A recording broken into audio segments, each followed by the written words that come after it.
Lab-made meat, lab-made leather, both recently appeared in the news. But so too did the indictment of 10 individuals, including 2 physicians and 1 nurse practitioner, for an alleged lab-made $300 million kickback scheme.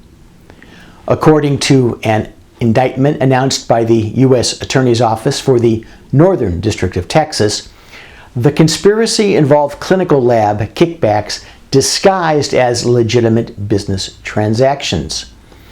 The scheme claimed by the government involves several lab companies, including Unified Laboratory Services, Spectrum Diagnostic Laboratory, and Reliable Labs, LLC, which allegedly paid kickbacks to induce internal medicine specialist Dr. Eduardo Canova, family medicine practitioner Dr. Jose Maldonado, and nurse practitioner Keith Wycinski to order medically unnecessary lab tests, which were then billed to Medicare and other federal healthcare programs. The government alleges that the remuneration was disguised to appear as if it were legitimate. This includes assertions that the defendants were paid via money funneled through marketers for claimed medical advisor services that were never performed, that the labs paid portions of the doctors' staff's salaries, and that the labs paid a portion of their office leases contingent on the number of lab tests they referred.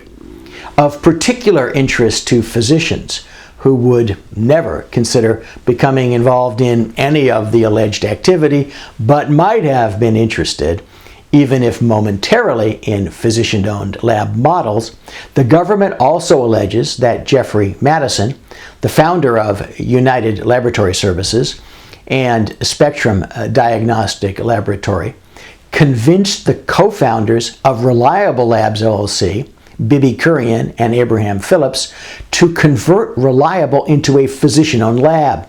The indictment claims that Reliable offered physicians ownership opportunities only if those physicians referred an adequate number of lab tests. It's claimed that the scheme generated more than $300 million in fraudulent billing, and that Dr. Canova received more than $300,000 in kickbacks for ordering more than $12 million worth of lab tests, and that Dr. Maldonado received more than $400,000 in kickbacks for ordering more than $4 million worth of lab tests. The charges levied against the various defendants include conspiracy to commit healthcare fraud, conspiracy to pay and receive healthcare kickbacks, offering or paying illegal kickbacks, and soliciting or receiving illegal kickbacks.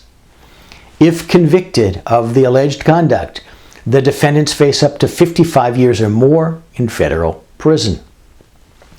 For the curious, and to satisfy Schadenfreude, the indicted defendants are Jeffrey Paul Madison, the founder of United Laboratory Services and Spectrum Diagnostic Laboratory, Mark Christopher Bogus, Chief Operating Officer for Spectrum and for United, Bibi Kurian, co-founder of Reliable Labs, LLC, Abraham Phillips, co-founder of Reliable Labs, LLC, Dr. Jose Maldonado, a family medicine doctor based in Laredo, Texas, Dr. Eduardo Carlos Canova, an internal medicine specialist based in Laredo as well, Keith Allen Wycinski, a board-certified nurse practitioner based in San Antonio, Texas, David Michael Lizcano, owner of DCLH, a marketing firm engaged by United, Spectrum, and Reliable, Laura Ortiz, the sister of David Lizcano and an employee at his marketing firm, and Juan David Rojas, owner of Rojas and Associates, another marketing firm engaged by United, Spectrum, and Reliable. Remember, an indictment is an allegation of criminal conduct. It is not a determination of illegality, nor is it an indictment itself. It is not evidence. Doctors Canova and Maldonado and each of the other defendants are presumed innocent until proven guilty in a court of law. Here are the should-be evident takeaways for you. The federal anti-kickback statute makes it illegal to offer, solicit, pay, or accept remuneration for the referral of services or products to federal healthcare program patients. Penalties for violation of the AKS include jail time, criminal fines, civil monetary penalties, and debarment from participation in federally funded healthcare programs.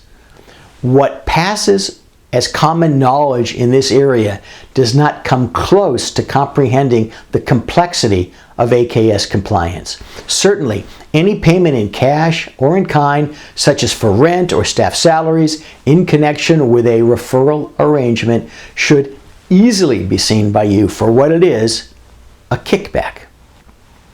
More sophisticated schemes, often centering around in the lab context, physician-owned labs, and schemes that claim to segregate referrals of federal healthcare program patients from all other patients, are for many harder to spot, but they should all be viewed by you as painted with fluorescent bullseye targets.